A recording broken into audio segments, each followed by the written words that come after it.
Assalamualaikum warahmatullahi wabarakatuh. Saya Muhammad Ridwan Nukito, kelas 11 IPS 4, ingin menyampaikan materi tentang kedatangan Jepang ke Indonesia.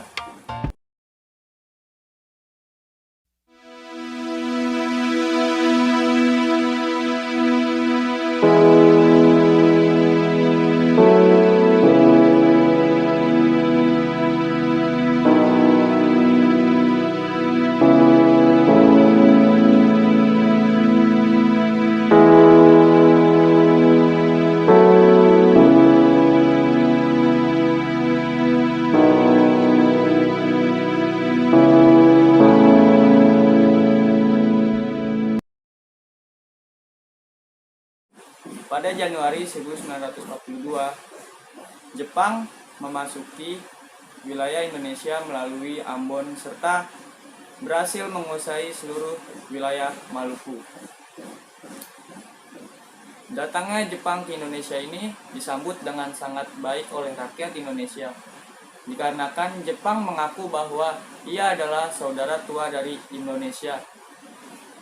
Dan tentara Jepang juga terus melakukan propaganda untuk menggerakkan dukungan penuh terhadap rakyat Indonesia. Tentara Jepang mempropagandakan bahwa kedatangannya ini untuk membebaskan rakyat Indonesia dari cengkraman penjajahan bangsa Barat. Dan juga Jepang akan membantu dengan kemakmuran rakyat Indonesia melalui program Pan-Asia. Pada tanggal 29 Maret 1942, Jepang membangun organisasi yang dinamakan Organisasi 3A. Organisasi ini memiliki semboyan yaitu Nippon Cahaya Asia, Nippon Pelindung Asia, dan Nippon Pemimpin Asia. Organisasi ini sayangnya tidak efektif, kurang mendapatkan dukungan penuh dari rakyat Indonesia, sehingga umur dari organisasi ini hanya beberapa bulan saja.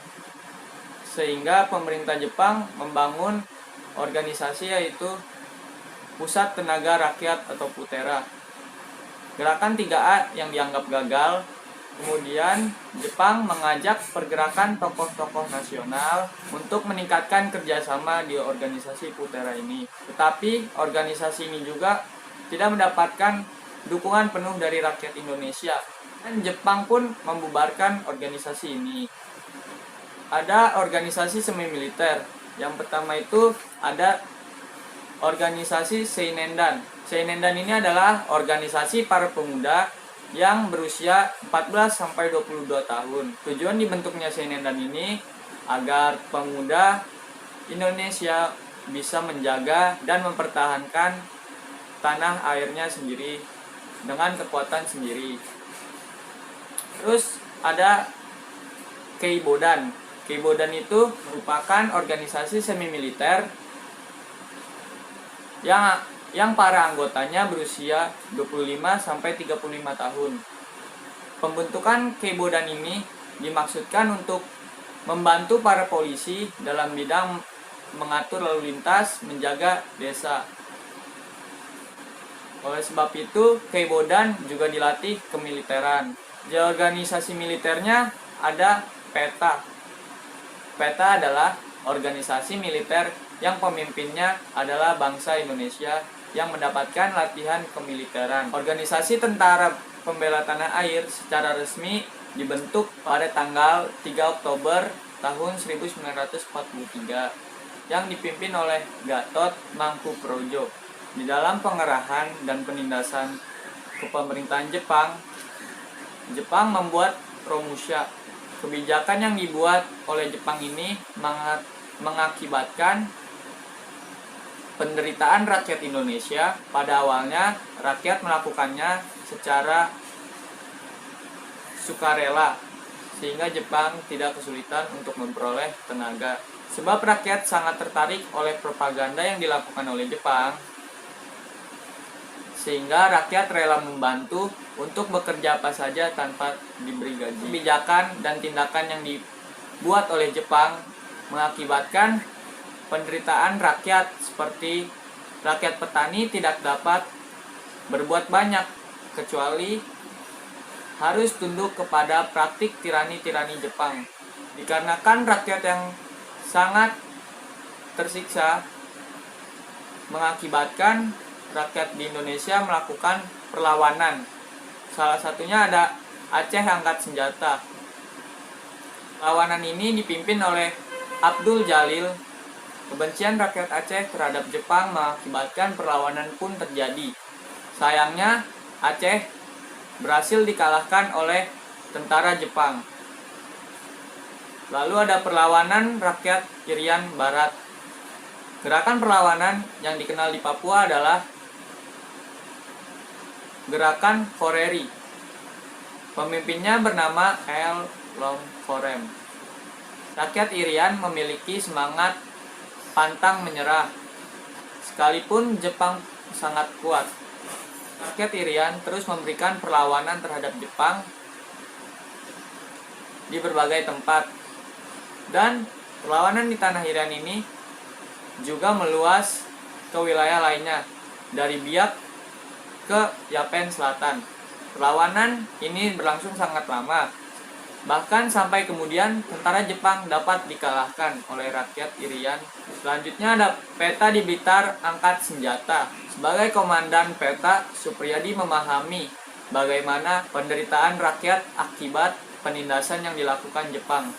Apapun yang terjadi, Supriyadi dengan teman-temannya sudah bertekad bulat untuk melancarkan serangan terhadap Jepang. Untuk menghadapi perlawanan Peta yang dipimpin oleh Supriyadi ini, Jepang mengerahkan semua pasukannya dan mulai memblokir serta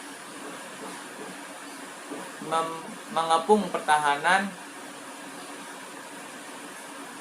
pasukan Peta tersebut. Jepang mulai menggunakan tipu muslihat untuk melawan pasukan Peta yang dipimpin oleh Supriyadi. Komandan pasukan Jepang, Kolonel Katagiri, berpura-pura menyerah kepada pasukan Muradi. Ia bertukar pikiran dengan bahasa yang lembut, penuh kesantunan, dan hati para pemuda yang telah pemuncak panas itu pun bisa membaik. Kolonel Katagiri berhasil mengadakan persetujuan dengan mereka. Suatu hari, kira-kira pukul sekitar 8 malam, Shodanko Muradi tiba bersama pasukannya kembali ke Daidan. Mereka tidak menyadari bahwa ia telah masuk perangkap, karena dari tempat-tempat yang gelap, pasukan Jepang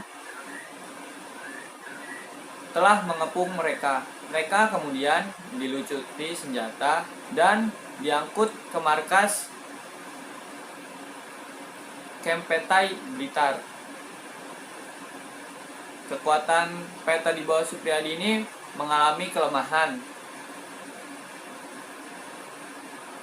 Tidak terlalu lama, akhirnya perlawanan Peta ini dapat dipadamkan oleh tentara Jepang. Pendudukan Jepang di Indonesia membawa dampak pada kehidupan masyarakat Indonesia. Salah satunya di bidang politik. Jepang melarang penggunaan bahasa Belanda dan mewajibkan menggunakan bahasa Jepang. Jepang juga membentuk pemerintahan militer dengan angkatan darat dan angkatan laut. Jepang juga membentuk organisasi yang bermaksud untuk alat propaganda seperti organisasi 3A dan Pembela Tanah Air atau PETA.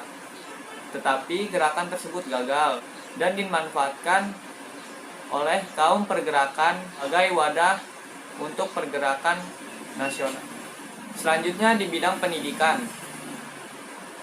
Pada masa pendudukan Jepang, pendidikan di Indonesia semakin memburuk.